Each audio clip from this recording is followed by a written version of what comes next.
So hey guys, and welcome to today's video. Today I'm joined by the lovely Gurashish, a PhD engineering student. You're actually a fan of mine, weren't you? I think you watched my videos. I've been watching since long before I came to Cambridge. So Gurashish, could you please introduce yourself to my fans? I'm sure they're really eager to get to know you more. Yeah, thanks for having me. My name is Gurashish Singh, and I'm a PhD fresher in engineering from India. And yeah, I'm a member of St. Edmund's College. So you've been here for 5 weeks so far. Yeah. What has it been like so far? Pretty exciting, fast-paced, I'm guessing, or? Yeah, Cambridge is like too fast for me. Like, PhDs, it's getting intensive day by day. Yeah. First weeks is like you socialize, and also there's like people should socialize, meet different people. Like Edmund is one of the most international colleges, and we call it Eddies. Yeah. It's fun to weave in. I guess it's quite easy though, right? If you have more international students. So you have more tolerance in college, and they can understand you better because they also come from a foreign environment, and you also. You're in the same ship at the end of the day. Yeah, exactly. Yeah. So it's fun to got very nice people around. What have you done so far apart from your PhD? What have you what societies have you looked into? Any clubs? I'm eagerly part of Cambridge University Sikh Society. Okay, wow. I played twice in Cambridge University touch rugby club. Touch rugby? Yeah. So you're trying to get involved in the stuff other than academia. That's right. And yes, engineering society. Yeah. That's really good. Yeah. My research group, of course. So that's really interesting, and I think I just want to say the purpose of this video is to actually just get to know Gurashish a bit more. We are doing some other videos as well, which are also coming out soon. But today we just want to really make a video on PhDs and what it was like applying for a PhD here, and what your experience is like here so far. But before we go into that, a lot to talk about today. Yeah. Let's maybe talk a bit about engineering itself. So, could you tell me a bit more about what you did before your PhD in terms of your undergraduate degree, why you did that degree, maybe your master's as well, where you did that? I did my bachelor's of technology. It's called Bachelor's of Technology in Electronics and Communication Engineering from India, New Delhi. Wow. And it was a rigorous course, intensive. Like we used to have exams after every 6 weeks, and I learned a lot, like from a lot of dimensions. I learned software, I learned IT, I learned electronics, electrical. Like it's a mix of things. So EC is like mix of lots and lots of things. Wow, yeah. And you get to learn a lot. And even in India, it's pretty intensive, all the bachelor studies. So lots of subjects. In India, lots it's also very competitive, isn't it, to try and get onto these courses? That's right.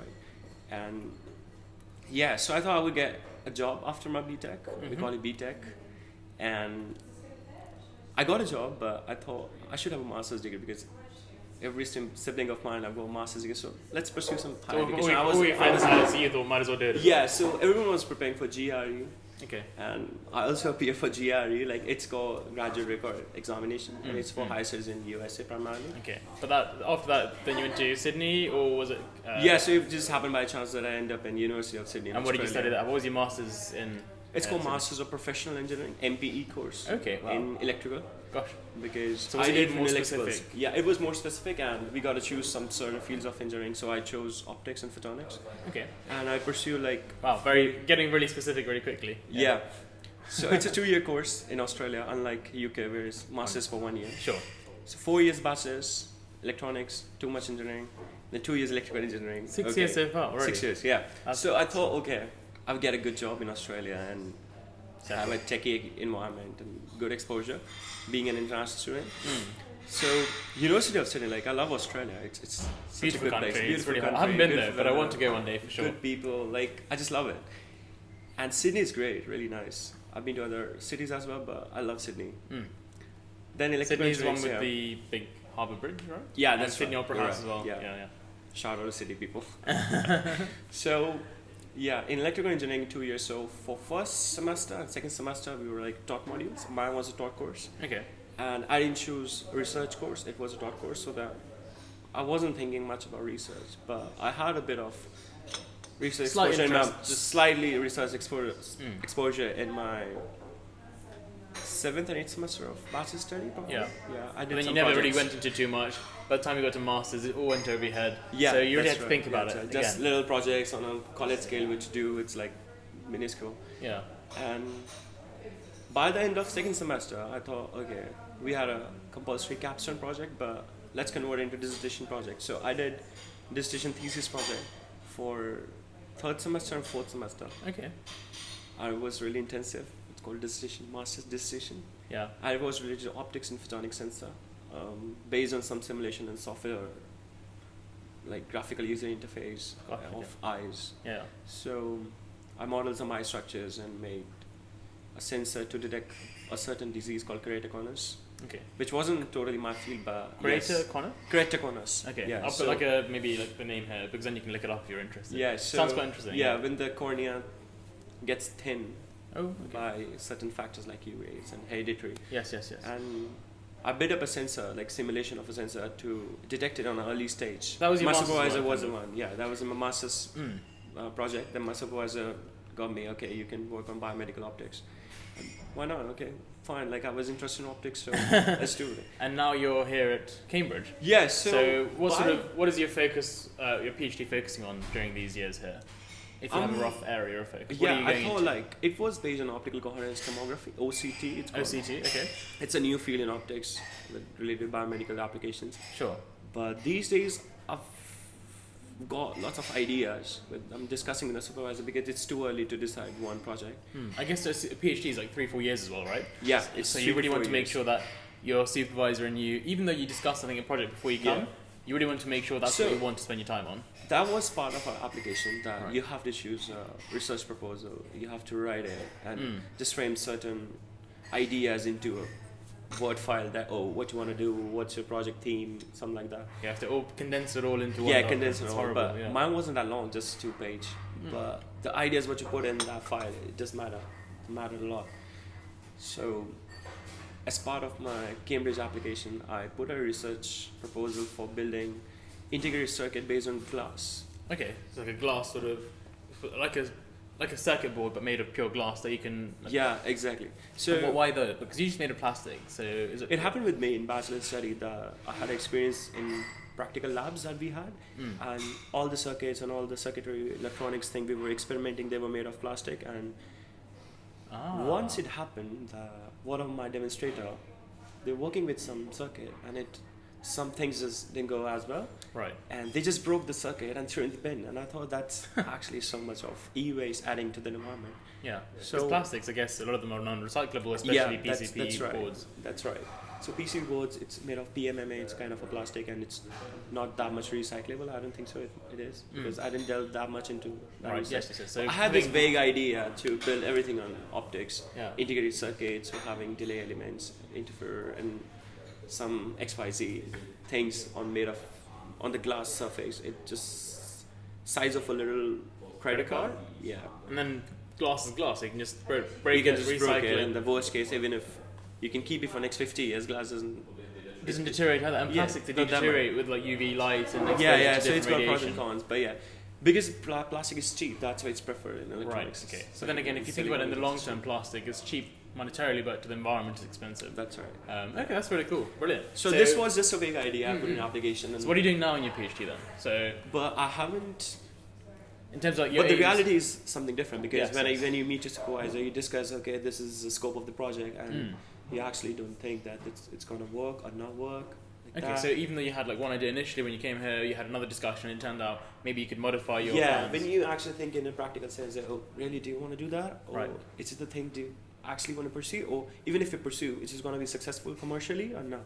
So all these questions. Manufacturers, so PhD is like 3-4 years dedicated to one thing, and you actually lose track over the years when you progress in your PhD. So it's pretty wide. It's important to have a very solid foundation when you start. Yeah. Okay. So I discussed with my supervisor, said, okay, you can say that, but we can't use pure glass because it still needs some dopants. Dopants is like we add chemicals to change the property of glass to make it more enhanceable for optics and other electronics. So it's not going to be the same glass that you find in like, I don't know, a glass or like just like a window glass. No, it's not like that. Okay, I take a window glass, put it off, pure, I'm guessing, less impurities. Yeah, so those are the questions I wanted to unravel in my PhD life. Oh, okay. That's pretty interesting. This is one of the ideas. So otherwise, I was working on just a thought process for the OCT I did in simulation. I thought, why can't we realize in the hardware during my time? So, because OCT is pretty much big machines, like size of a sofa. Yeah. Maybe smaller, but not that small as a chip. But it's still big, chunky machines. Yeah, and it's pretty expensive as well. So if I can collaborate a whole of my sensor machinery in one chip, it can reduce the cost dramatically, and I can commercialize the project and make a boom. Buy medical optics. So makes sense. The thing is, that's pretty cool. Still exploring those two aspects. So you've got two big ideas that, depending on which one seems more feasible, you might follow through. Yeah. So I have like, you meet your supervisor, you discuss things, how it's going, and what you think about what's your future scope of the work. And it's intensive, but it's interesting as well, because everything you're doing in PhD, like people and me myself, I was thinking PhD is like, oh, too rigorous, you have to study too much. No, it's not like that. Once you find interest in a topic, even if it's a tree for a botanist, you are attracted to it and you explore, you get questions, now you have to get answers. It's more like your So in undergraduate, I found that I like medicine. Then I realised I don't like every part of medicine, I like certain parts more. Yeah. Whereas in PhD, because it's so much more specific, you actually end up getting something that you really are interested in, that you can actually sort of, the passion to learn more about it fuels those 3-4 years. Whereas in an undergraduate degree, I know a lot of people doing other courses as well, even engineering, like there are modules that you do that you don't like, and you just have to get through it because you just have to get through it. That's and you gotta escape it because I was never interested in coding. I just stay away. You just had to do it because you had to do it, but then otherwise you wouldn't do it as a passion. Whereas some kids, they're just making app software because they're interested in that. They're interested in it. Okay, brilliant. They make money out of it. So I was more inclined to physics and optics thing, but I end up in engineering, so I thought why not carve myself in optics and photonics. So if you say what you're doing, I would say I'm doing PhD in photonics. Yeah. Photonics is kind of a study of light. And photons, how they're made up. It's like they're like particles of light. Yeah. What are they? It's like a quanta of energy, isn't it? Yeah.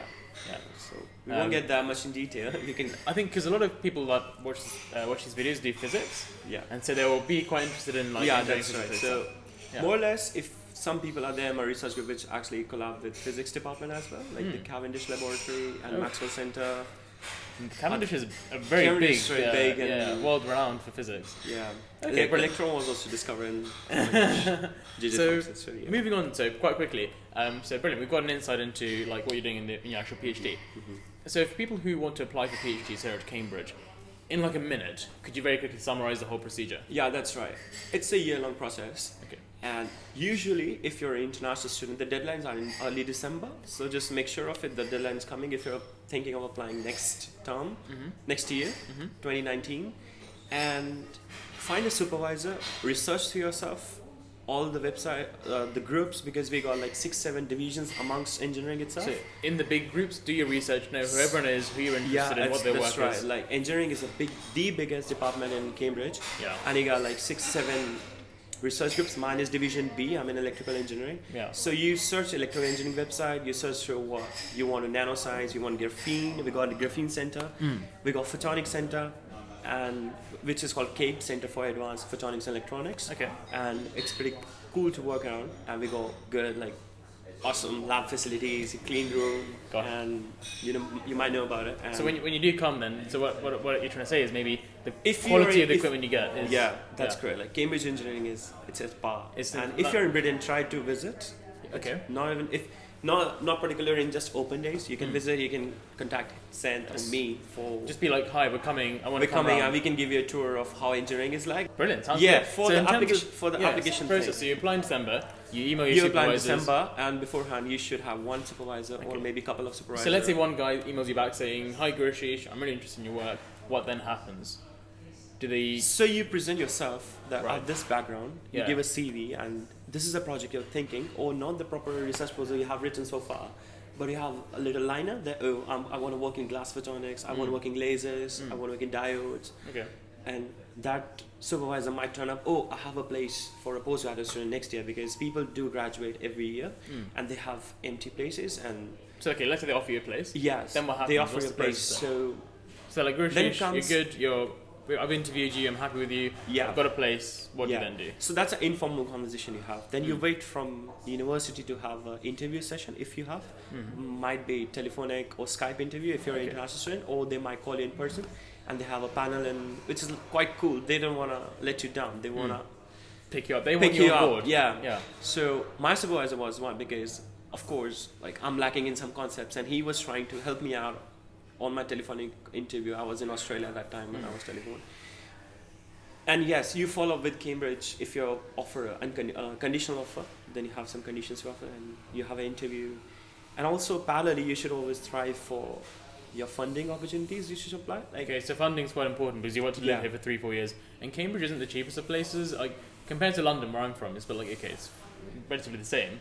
I know Oxford's even worse for like rent and stuff, but funding is super important. yeah, because you that's need to feed right. yourself. PhD, you need a commitment for like 4 years or 3 years at least. And like I know there are funding bodies. So what are the main sort of funding bodies that usually people can look to? So if you apply by early December, I think December 5th is the deadline for this year's to get into 2019 term.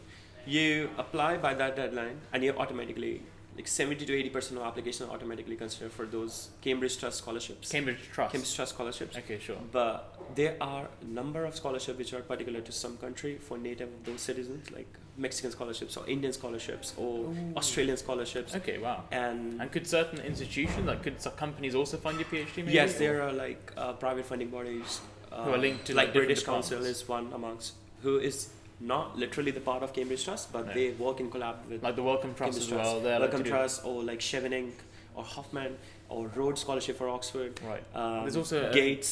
Gates Scholarship for Cambridge. America. Yes, Yeah. yes.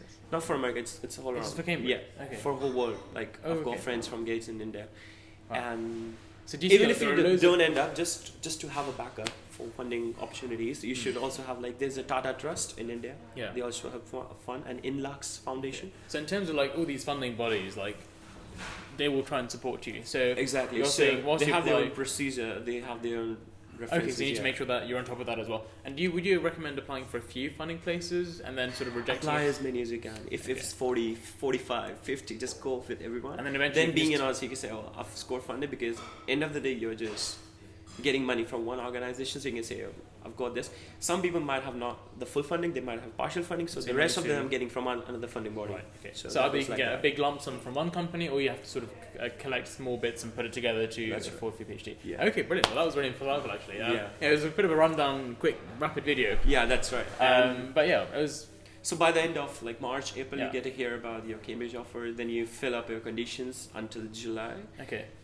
and we welcome you. And then you to hit Cambridge in in October you yeah. start. Yeah, that's right. Well, and end of September, But the thing October. is, you don't have holidays, do you? Like we do. So like, are you Yeah, in the terms- structure for John X, PhD, it works like our academic year runs from October to October. Yes. Or not, late September, late Not September. 3 main terms. Yeah. Or, no. We are only entitled, in my department, it's different for every department, we are only Yeah. entitled 33 days of holidays, Yeah. official holidays. And you can But go home. Whatever, you can do whatever you want in those 3 Yeah. days. Sure. we can also have, if you have good terms with your supervisor, you can also have work from home kind of thing, and you can work in a country back, Okay. and you can have a leave for a month or 2 months. Okay. That's- so all this everything information, depends I on guess, is quite supervisor. important because people Yeah. they want to know how often can they go home and how often like. You know what I mean? And it's pretty chill because you won't feel like going home Mm. anyway, except Christmas, You like, of course. you just yeah. love it, yeah. It's just All like the community, the people, and if you love that subject, of course you're gonna fall in love with Cambridge as well.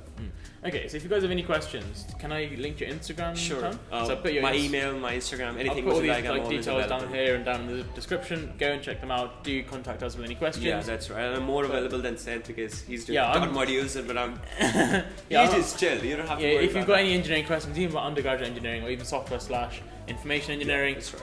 email or message Gurashish on Instagram. But just thank you so much once again for being on the That's my channel. pleasure. Thank you so much. Guys, do look out for more videos coming with Gurashish. I know your experience in engineering is amazing, and I want to have as much of it on my channel as possible. Sure. So I really appreciate it. And thank you to you guys for watching and supporting the channel. Do subscribe. Anyway, yeah, please subscribe if you can, and do drop a like if you found it useful. Anyway, as always, thank you so much for watching, and I will see you guys soon in the next video. Bye-bye. Maybe in Cambridge. Maybe in Cambridge next as well. year. Right, see you later, guys. Bye-bye.